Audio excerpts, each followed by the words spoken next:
tout le monde, on se retrouve aujourd'hui pour un nouveau tour de magie avec Luc Langevin, ça faisait longtemps. Magicien assez polyvalent, il fait de la grande illusion et du close-up, et les histoires qu'il raconte dans ses tours sont souvent liées à des faits scientifiques réels. Mais pas cette fois. Luc a un jeu spécial.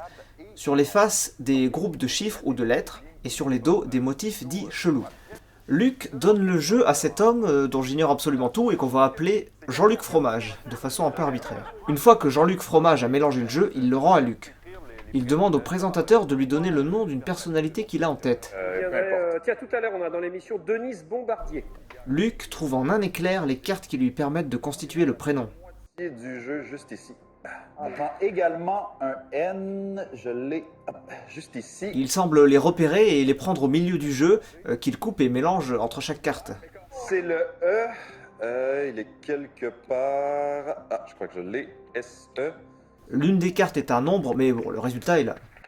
Il fait la même chose avec le nom de famille. Toi, Luc, t'inquiète pas, là, on est là. B-O, j'ai un M et un B... Juste ici. Juste ici. A-R-D-I-E-R... Ouais. I-E-R... Ensuite, Luc propose de faire la même chose avec le nom de l'invité, Véronique Dicker. Il tire les 4 cartes du prénom en même temps. Dicker, donc D-I-C-A-I-R. Puis il tire les 4 cartes du nom, avec encore une fois un nombre, mais ça passe. Je l'ai déjà utilisé. Ok, voilà, c'est fait, c'est fait. Oui, ça marche. Ça va? Véronique Dicker. À la demande de Luc, Véronique lui donne 2 noms de chanteuses qu'elle imite, Edith Piaf et Rihanna. Luc fait apparaître le mot Rihanna avec les motifs chelous des dos des cartes, et pour finir, il mélange le jeu encore une fois et fait apparaître le nom Edith Piaf avec des motifs sur la tranche du jeu. Mais c'est possible de les utiliser autrement. Hop, d'accord, vous allez voir les lignes. Non. Ah, ça c'est fort. Ce tour plutôt impressionnant est une variante d'un tour que Luc a à son répertoire depuis pas mal d'années. Tout repose sur des habiles fausses coupes et un jeu préparé avec minutie. On a déjà vu des tours un peu similaires, mais j'ai décidé de faire cette vidéo quand même pour qu'on voit d'autres techniques et aussi pour qu'on se rende compte qu'un même tour, raconté de façon différente, devient un tour différent. Bref, sans plus tarder, regardons de plus près. Premièrement, comme c'est le cas hyper souvent, le jeu est préparé. Toutes les cartes de prédiction sont sur le dessus du jeu et dans l'ordre dans lequel elles vont être tirées, ce qui amène plusieurs problèmes. Premièrement, le jeu est mélangé par Jean-Luc Fromage, donc si le jeu est préparé, l'ordre est foutu en l'air. Alors encore une fois, le montage fait qu'on voit pas très bien ce qui se passe entre le moment où Luc récupère le jeu de cartes et celui où il commence ses manipulations. L'émission était en direct, mais même en direct, il y a du montage. Le réalisateur sait à peu près quel plan il va faire, il prépare l'émission. Surtout dans le cas d'un happening où il se met d'accord avec l'intervenant. Tout ce qu'on voit, c'est qu'à un moment, pendant que les spectateurs parlent autour de la table, il étale les cartes. Mais sinon, l'hypothèse la plus probable, ça reste toujours l'échange de jeux de cartes. Un moment d'inattention et le jeu mélangé est remplacé par un jeu bien ordonné. Ceci dit, si on regarde bien, Jean-Luc Fromage ne mélange pas vraiment le jeu, il fait juste des coupes en fin de compte. Donc l'ordre est conservé, il faut juste remettre le point de départ en place avec une coupe. Après ça me paraît chaud de parier là-dessus, mais il y a un autre détail qui m'interpelle. Sur les dos des cartes, là où il y a les motifs chelous, il y en a certaines qui ont des points dans les coins. Donc il est possible que Luc se serve de ces points pour repérer ses cartes de prédiction et les remettre dans l'ordre après que le spectateur ait mélangé. Deuxième problème, si le jeu est ordonné, ça veut dire que Luc connaît les noms de prédiction, alors que 3 sur 4 sont choisis par le présentateur et l'invité. Là on est sur de la préparation avant l'émission. Par exemple, on demande au présentateur et à l'invité de placer certains noms si jamais on leur demande des noms de personnalités. Ils savent pas pourquoi, on leur dit pas que ça a un rapport avec le tour de Luc, mais on leur donne cette consigne-là. Comme ça, ils donnent des réponses toutes faites à Luc, sans être vraiment complices et sans savoir quel effet va être réalisé. C'est un exemple de préparation qui arrive vraiment et qui est tout à fait possible. Après, on peut pas en savoir plus vu que tout ça se passe hors caméra. Mais en tout cas, il y a forcément une préparation dans ce genre pour que l'invité et le présentateur donnent des noms spécifiques. C'est le seul moyen de préparer les prédictions. Passons au tirage des cartes. Gardez bien en tête donc qu'elles sont sur le dessus. Pour la première carte, Luc va couper le jeu en deux. Il va prendre un petit tas de cartes sous le paquet, mais avant de le mettre sur le dessus, il va le tordre, ce qui va laisser un méga espace qui va lui permettre de bien distinguer les deux tas. En pressant le jeu en haut et en bas, il va ouvrir cet espace et choper la carte qui juste avant était sur le dessus et qui est la première carte de prédiction. C'est le 2 de Denise. Avant de continuer, il replace le petit tas en dessous et retord les cartes pour que le jeu soit exactement comme avant. Deuxième carte, Luc fait une fausse coupe avec 3 tas. C'est assez facile à suivre au ralenti en fait. Luc fait 3 tas qu'il déplace et remet exactement dans le même ordre à la fin. Luc n'a plus qu'à prendre la carte sur le dessus pour avoir le N, et on a l'impression qu'elle était à une autre position juste avant.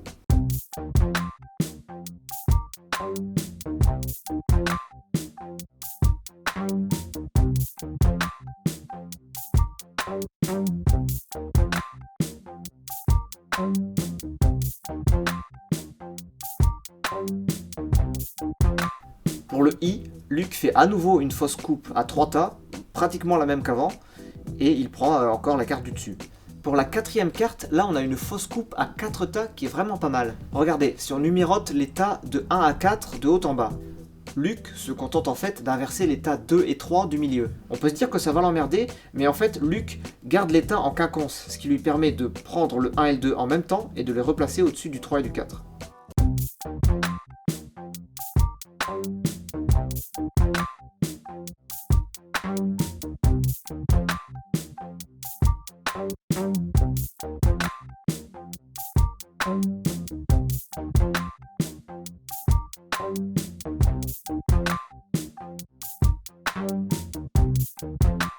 Luc, encore une fois, n'a plus qu'à prendre la carte du dessus en rajoutant quelques petits mouvements pour embrouiller. Bon, il chope la carte rapidement, il la met dans un éventail et la place, ce qui donne l'impression qu'il la sort de nulle part en fait. Petit détail, la dernière carte est un nombre. C'est juste une façon de faire croire que Luc s'adapte au choix des spectateurs. Genre, il doit se démerder avec ce qu'il a pour réussir à faire les bons groupes de lettres. Mais si on y réfléchit 2 secondes, ça n'a aucun sens. Il ne demande que des noms, à aucun moment il n'a besoin de chiffres. Donc c'est juste là pour rajouter une petite illusion de naturel et de spontanéité. Vous voyez, jusqu'à présent, les techniques sont assez simples en fait, mais leur vitesse d'exécution et leur variété fait qu'on n'a pas le temps de réfléchir et on a vraiment l'impression que Luc prend les cartes dans le jeu mélangé. On passe au nom maintenant. Luc prend la carte du dessus et la met sous le paquet, pendant que les spectateurs parlent. Luc va faire une coupe à une main, qu'on appelle le knuckle cut, et qui va amener son pouce entre les 2 tas, donc sous la carte qui était en dessous du jeu. Il va se trouver dans une position parfaite pour sortir cette carte du jeu. On a le beau. Le jeu va rester dans cette position et il va garder la coupe avec son petit doigt. Il va faire genre d'égaliser le jeu et de chercher une carte, mais il va simplement retrouver son break et prendre la carte de prédiction suivante. Et là, il inverse à nouveau les 2 tas pour remettre le jeu dans le bon ordre avec les prédictions sur le dessus. Il va mettre les 2 dernières cartes du nom de famille sous le jeu. Il va faire une coupe à une main qu'on appelle le Charlier Cut. Il va prendre la carte entre les 2 tas, ce qui donne l'impression qu'il la prend du milieu du jeu alors qu'en fait elle était en dessous. C'est la carte ARD. Il remet les tas dans l'ordre et annule la coupe qu'il vient de faire. Il va à nouveau faire le knuckle cut de tout à l'heure, mais au lieu de mettre son pouce entre les 2 tas, il va mettre son index et son majeur, ce qui va lui permettre de faire sortir la carte en la faisant tournoyer. C'est ce qu'on appelle un hot shot. Mais le principe reste le même, il coupe le jeu en 2 et il prend la carte qui était sous le paquet. Mais avec la coupe, on a l'impression qu'il la prend du milieu. Pour les 4 cartes du nom de famille, Luc a fait quelques mouvements de cardistry, c'est la manipulation des cartes sans effet magique en gros. Et ce qui est un peu décevant, surtout pour un magicien de son niveau, c'est qu'il les a présentés sans les maîtriser. Ces mouvements sont pas fluides, on voit qu'il est en galère pour faire le knuckle cut, quand il fait le hot shot, il n'arrive pas à rattraper la carte, bon, c'est dommage quoi. Bon, ça remonte à un moment, hein. Je pense qu'aujourd'hui il les maîtrise bien comme il faut. Prédiction suivante, Véronique Dicker. Alors pour une raison que j'ignore, les 4 cartes de Véronique sont sous le paquet et il doit les remettre sur le dessus avant de commencer. Je sais pas pourquoi elles sont pas directement sur le dessus, mais c'est pas grave. Alors là il fait 4 tas, mais juste après la première coupe, quand il y a encore que 2 tas, il va laisser les cartes numéro 3 et 4 sur le tas du dessus, et il va prendre les numéros 1 et 2 pour les mettre sur l'autre tas. Ce qui signifie tout simplement que ces 4 cartes de prédiction sont 2 sur chaque tas. Il va faire 2 tas de plus, mais en gros il a juste à piocher les 2 premières cartes des 2 premiers tas de sa série de coupes. Cette fois-ci, les 4 cartes du prénom sont dans un ordre un peu particulier vu qu'il les tire 2 par 2 et qu'il les pose dans un ordre spécifique. Pour le nom de famille, les 4 cartes sont sur le dessus du jeu, et Luc va garder un break entre ce tas de 4 cartes et le reste du jeu. Il va utiliser ce break pour faire passer le tas de 4 cartes sous le jeu sans en perdre une au passage. En fait, il va faire passer tout le jeu par-dessus le tas de 4 cartes. Mais pour que ça ait l'air naturel, il va le faire passer en 2 fois, en 2 coupes successives. Ensuite, Luc va couper le jeu en 2 et va faire un mélange. Mais avant de faire défiler les cartes pour faire ce mélange, il va faire défiler les 4 cartes sous le jeu, une par une. Comme ça, ces 4 cartes de prédiction sont déjà à plat. Et quand il va faire son mélange entre les 2 paquets, il va le faire par-dessus le tas de 4 cartes.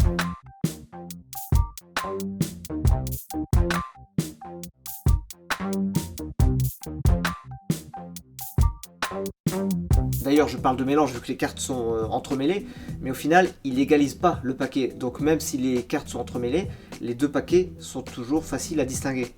Donc Luc a ces 2 tas l'un dans l'autre. et il va placer le tas de 4 cartes au centre de cette pile. Ou plutôt, il va faire glisser toute la pile légèrement sur le côté pour que le tas de 4 cartes se retrouve au centre. Donc pour résumer à ce stade, on a le petit tas de 4 cartes et sur le dessus, le double tas de cartes entremêlées. Luke va couper ce double tas en deux. Il va faire quelques manipulations de déplacement de cartes, mais c'est de la pure diversion. Et cette coupe va lui permettre de placer le tas de 4 cartes au milieu du double tas. Du coup, on va se retrouver avec un double tas de cartes entremêlées, un petit tas de 4 cartes placé au milieu, et un autre double tas de cartes entremêlées. Et c'est cette position particulière qui va lui permettre d'extraire le tas de 4 cartes pendant qu'il sépare les deux tas. On a les deux tas de cartes entremêlées comme ça, Luke va en prendre un dans chaque main, et il va les séparer en faisant glisser un vers l'avant et l'autre vers l'arrière. Certains de ses doigts vont faire pivot, ce qui fait que le tas de 4 cartes qui est au centre va tourner sur lui-même et sortir pendant que les deux paquets sont séparés. Il n'a plus qu'à montrer ces 4 fameuses cartes pour avoir le nom d'Iker, avec encore une fois un nombre pour l'une des cartes. Passons à Rihanna. Luke récupère les cartes des prédictions précédentes. Pour chacune de ces prédictions précédentes, il avait fait des lignes de 4 cartes. Il y avait d'abord la ligne Denise et la ligne Bombardier. Avant de passer à Véronique d'Iker, il a mis Bombardier sur Denise, ce qui est très bizarre à dire, puis il a mis Véronique et enfin d'Iker. Donc il a fait en fait 4 piles de 4 cartes. Et Luke va empiler ces 4 tas dans l'ordre pour faire un tas de 16 cartes ordonnées.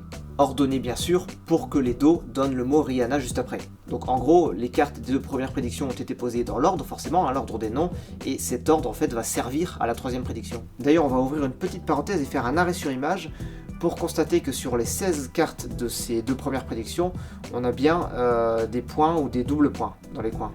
Ces fameux repères dont je parlais un peu plus tôt. Donc pour revenir aux cartes, Luke les étale une première fois, et comme je l'ai dit, elles sont déjà dans l'ordre. Mais les dessins dits chelous ne donnent rien parce qu'elles sont étalées dans le mauvais sens. Luke va faire une espèce de manipulation où il va prendre des tas de cartes de 1, 2 ou 3, et on a l'impression qu'il fout le bordel, qu'il mélange tout. Mais en fait, il fait juste des tas intermédiaires et il va tout remettre exactement dans le même ordre. Je vous laisse regarder la vidéo originale pour suivre un petit peu ses mouvements et constater que rien n'est mélangé à ce moment-là. Les cartes sont donc toujours dans le bon ordre, et cette fois-ci Luke va les étaler dans le bon sens, et les dessins dits chelous vont former Rihanna.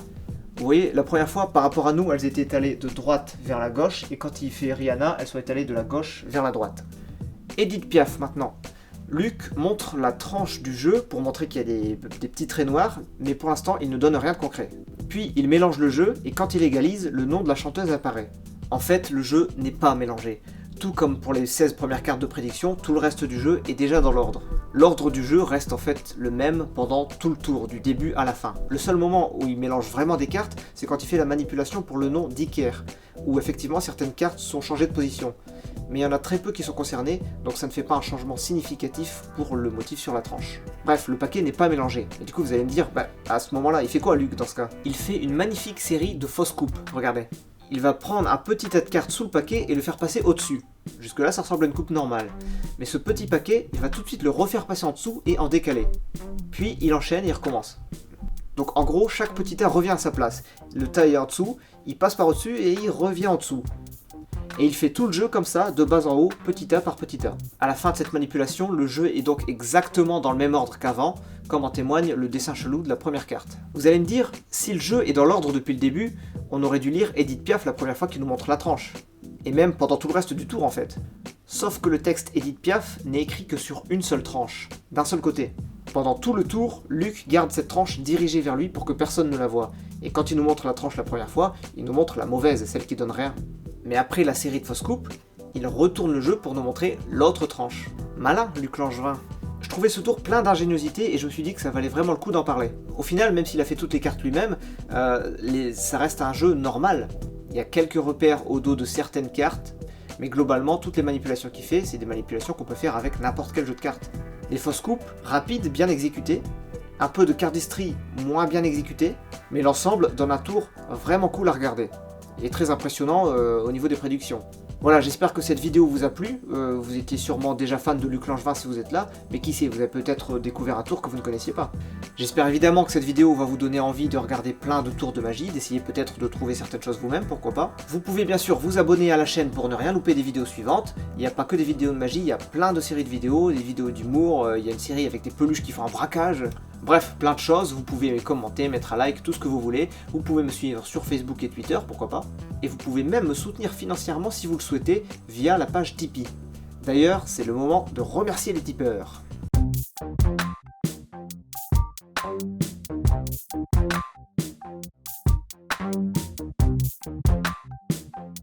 Et moi je vous dis à plus pour la prochaine vidéo.